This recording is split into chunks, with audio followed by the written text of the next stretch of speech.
Hi, and welcome back to the series on what it's like to be a Christian virgin waiting for marriage. This is the most probably embarrassing episode that I've ever recorded, and I deliberately dressed down. I'm wearing my pajamas. I haven't washed my face because this video is designed to be a funeral for my folly. So I'm allowing myself to be embarrassed so I don't go back to doing what I did before, which was listening to bad advice from unequipped older women who were hypocrites in the church. Bottom line, this series is about visibility for virgins, but specifically virgins who are waiting for marriage. I'm waiting for marriage, and this is also about visibility for virgins, especially Christian virgins who have very strong definitions of what fleeing sexual morality according to the Bible looks like. So there are people who've told me, "Oh yeah, I waited for marriage. I was a virgin until marriage." And people I've talked to, and they say, "Oh yeah, I'm a virgin," and then I found out that their definition of virgin was, as long as I haven't had intercourse, I'm going to call myself a virgin. That's not my definition of what a virgin is.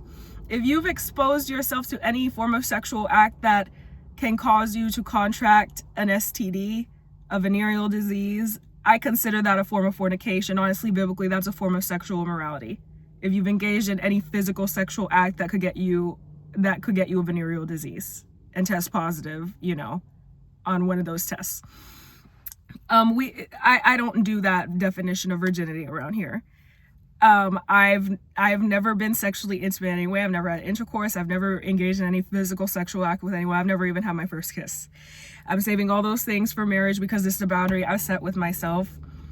Because, if you've had your first kiss, this series, but nothing else, this series is still for you. But in my case, God personally convicted me from a young age to save my first kiss because that's just a boundary that I personally was convicted I needed for my own sexual purity. But that's a basis for this. So let's get right into it. The episode Idolatry of Marriage of this series involved me talking about how many women are in the church who are talking about idolatry of marriage, but they're extremely biblically misguided. They're misguided about what that actually means biblically, and because they're misguided, they're misleading other people to honestly stumble into sexual sin out of fear of being in idolatry of marriage. And so you can watch that video, but this video is because the two most harmful varieties of women I encountered in the church and in Christian spheres, like groups and stuff, were that variety, the women who, specifically the born again virgins, who had, as I shared in that video, they had sexual past that they were ashamed of. And because they were ashamed of their past, they obsessed about idolatry of marriage and being free from idolatry, because for them it was like some sort of badge of honor. Like, okay, I had this past and I repented, so now I'm going to obsessively preach against idolatry of marriage and make sure I would never idolize marriage, because it makes them feel better about their past, because they feel like their religiosity is compensating for how badly they screwed up in the past. And because they're in Christian spheres, the women are ashamed of themselves. And so that's what they do. They're like, "Oh, I'm free of idolatry of marriage. I would never, I will happily be unmarried. I'm not going to put that first," because, that's their way of making themselves feel better about themselves. But it's a facade. That's one of the most toxic varieties of female I encountered in the church. The obsessive born-again virgin, the born-again virgins who were obsessed with steering clear of idolatry of marriage, but really they weren't. They were just overcompensating. Because they were overcompensating, they were misleading other young women, including myself, into believing things that weren't biblical. The second most toxic, harmful variety of female I encountered in the Christian church. Thank you, God, for my mom and for my grandma before I go on, because this is something that caused me to lose friendships. And so it's another thing that I've had to develop. I've had to stand up for truth regardless of what feathers it ruffles in the church, because of the testimonies of the obedience, especially of my grandma Carmen, who did wait for marriage. The second most toxic variety of female I encountered in the church and in Christian religious spheres, and this one honestly, when I look back, was more harmful than the first, were the born-again virgins who still called themselves virgins in spite of their sexual past. I don't know if it's because they were convinced that as long as Jesus forgave them, they could continue calling themselves virgins because Jesus forgives and redeems by his blood. I don't know what the reason they lied was. I don't know if it was because they knew just how bad, there was shame in the church, what people call purity culture, and they were obsessively trying to make themselves look like virgins and make people believe they were virgins even though they were not, because in the church, especially in more conservative churches, they felt like people would have looked down on them if they spoke the truth about what their past looked like. But the most harmful variety of female I encountered in the church were the born-again virgins who insistently and were willing to die on the hill of calling themselves virgins regardless of their sexual past and the reality of what that entailed.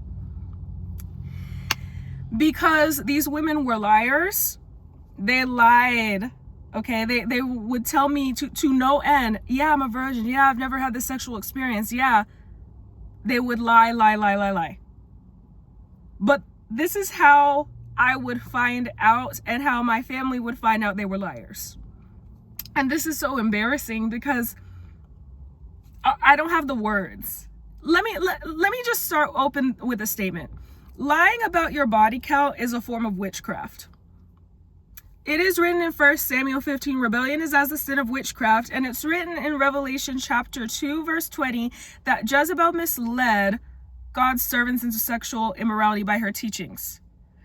So women who lie about their body counts but insist that they're chaste virgins when they're really not, educating younger believers, especially younger women, to be chaste and sexually pure, that is witchcraft because it's misleading other women to sexual morality. Because you're lying about your past. You're not actually, the analogy God gave me right before I started this, it's like a doctor, it's like a person claiming to have an MD, like a doctoral degree in medicine, and trying to treat you when they're a quack. They've never been to medical school. That's the level of harm that I've seen on account of listening to born-again virgins who were die-hard liars about still being virgins. Because they were Pharisees, they had holier-than-thou sanctimonious facades, and they just insisted on teaching and pushing their teachings onto other younger women when they themselves were unequipped to educate younger women on how to be virgins until marriage, because they themselves were not, but they were still calling themselves that. So this is how God would expose to me and my family that there was a woman in the church who was lying about being a virgin, who was my elder. And it was always painful. Being a young lady who was young and naive and innocent, these women are wolves in sheep's clothing. And so I would go to a church and find one of these. I would meet one of these at a Christian, through a Christian friend. And all I can say is, my mother raised me on the scripture, by their fruits you will recognize them. And that is a reference, I forgot it's the words of Jesus in the New Testament, but then in Galatians 5, 19 through 23, you have first the fruits of the flesh and the fruits of the spirit. So what would happen was, these women would not come forward about their past and about their lies. They would die on the hill of virtue signaling. They would die on the hill of saying, yeah, I'm a virgin. Yeah, if they were in a relationship with a new guy, yeah, this is the only guy that I've ever been in a romantic relationship with. He's my first kiss, stuff like that. But this is how God would, in his mercy, reveal to me and my family that I was under the teachings of a Jezebel who was insisting on calling herself a virgin for whatever reason, for one reason or another. God would appear to me in dreams, and one specific occasion where there was a woman who was a die-hard born-again virgin who was calling herself a virgin and telling me who was my elder.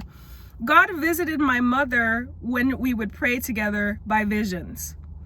And my mother, you have to understand that my background, especially because of my grandma Carmen, whose testimony I share on this YouTube, about her own testimony of having been a virgin till marriage. I am a young lady who, as a child, I was rarely beat. I was rarely spanked. But when I got the chancla, when I got the slipper, right?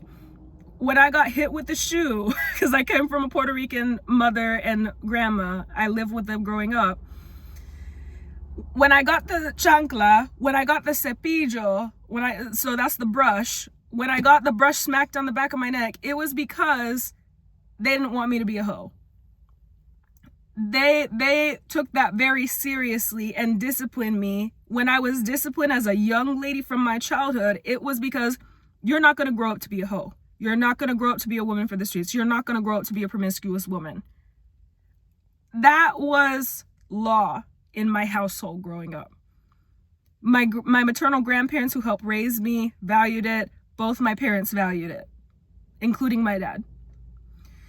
So my family took it very seriously when there was sexual immorality in a woman who called herself my friend, who was trying to mentor, shepherd, coach, or lead me, or teach me in any way in the church. What would happen was this woman would die hard lie. Yeah, of course I'm a virgin. Yeah. The show of innocence, the virtue signaling. My mom would start receiving visions. I would have to cut off the woman because not only I, under her mentorship, but other women who were under this elder's mentorship were stumbling into sexual sin. What I experienced that specific time with the woman who my mother was receiving visions of, I started struggling with pornography. I started watching porn under her mentorship. I couldn't trust her. When I consulted her for advice, her advice felt so shallow. She was throwing scriptures at me, but there was no good fruit coming with them.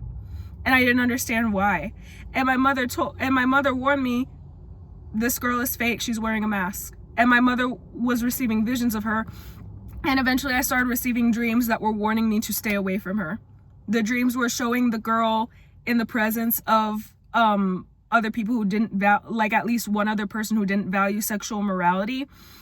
And after that, I went to my dad, specifically about that one woman, and I said, Dad, my mom and I have been receiving visions, and I've been receiving dreams of this woman that have seemed to show that her testimony to me that she was a virgin waiting for marriage is not true. And my dad prayed to God, and God visited my father. And my father said, responded to me saying, yeah, stay away. Because nobody in my family was getting the impression, based on the fruit and based on what God was telling us by visions and dreams, that woman who was telling me she was a virgin waiting for marriage actually was. Again, I don't know the reasoning behind it. I know that when there's a woman who lies like that in the church, it's because her mom is a hoe. It's often, when I've seen it, been because her mom is a hoe and her mom encourages her because her mom doesn't have values of her own. Yeah, go ahead and lie about it. Go ahead and tell people, because that's a lack of morals. That's a generational curse. But because in my family, my mother raised me wait for marriage, because I waited for your dad, but I didn't wait for marriage, and I wish I had, and my mother waited for marriage, that was something that my family took very seriously. And so God would warn us by visions and dreams, stay away from a woman who is telling you she's free of sexual sin and she's been walking with God her whole life, but her fruit is trash. Her fruit is causing you to stumble into watching pornography. Her fruit is that you're not having the self-control you need. So based on that experience, I learned to pay attention to the warnings God gave me by my dreams, to separate the false prophets from the true ones. There's another story that I'm not going to get into because I'm still healing from it, of a woman who also virtue signaled.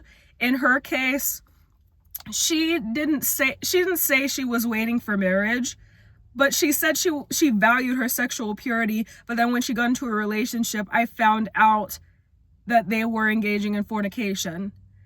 And when I confronted this woman about her sexual morality, she insisted that what she was doing wasn't sin in her case, because she believed she had a marriage promise and God told her that was her husband.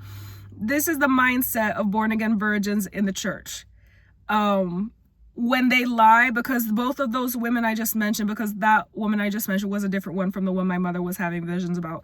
God warned me about both women through dreams that they were liars, that they were walking in they were walking after their flesh in terms of they were in sexual morality, and because they were in sexual morality, they were unequipped to coach me and mentor me as a virgin to be sexually pure. But they were deceitful. They were willing to die on the hill of like, oh yeah, I don't have a pass. Yeah, I value my sexual purity.